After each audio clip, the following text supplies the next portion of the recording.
আজ আম মাখা করতে গিয়ে কি হলো গাইস, এটা কি আম মাখা না খিচুড়ি? আজ দুপুর থেকে আমার ভীষণই আম মাখা খেতে ইচ্ছা করছিল, তার জন্য আমি এখানে দুটো আম নিয়ে নিয়েছি। তারপরে জল দিয়ে ভালো করে পরিষ্কার করে ধুয়ে নিয়ে এর খোসাগুলোকেও ছাড়িয়ে নিচ্ছি। আর গাইস, আমগুলো পুরো হলুদ হয়ে গেছে।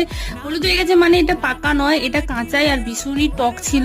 এখন গরমে প্রত্যেকটা গাছেরই আম একদমই হলুদ হয়ে গেছে। তারপরে আমটাকে গ্রেট করে নিয়েছি, দেন এখানে লঙ্কা দুটো পুড়িয়ে নিয়েছি। তারপরে পরিমাণ মতো লবণ আর লঙ্কাকে ভালো করে ডলে নিচ্ছি। তারপরে এর মধ্যে অ্যাড করবো একটা কাঁচা লঙ্কা। তারপর এর মধ্যে অ্যাড করব পরিমাণ মতো চিনি, টেস্টটা আর একটু দ্বিগুণ বাড়ানোর জন্য। আর গাইস, এখানে কাসুন্দি ঢেলতে যে কি অবস্থা দেখো, একসাথে এত কাসুন্দি পড়ে গেছে। তারপর এটাকেও ভালো করে মিক্সড করে তারপর এর মধ্যে আমি দিয়ে দেবো লেবু পাতা, যাতে গন্ধটা আরো সুন্দর হয়। তো আমাদের এখানে আম মাখা রেডি। আর গাইস, দেখতে যেমনই হোক কেন, খেতে গাইস ভীষণই টেস্টি হয়েছিল।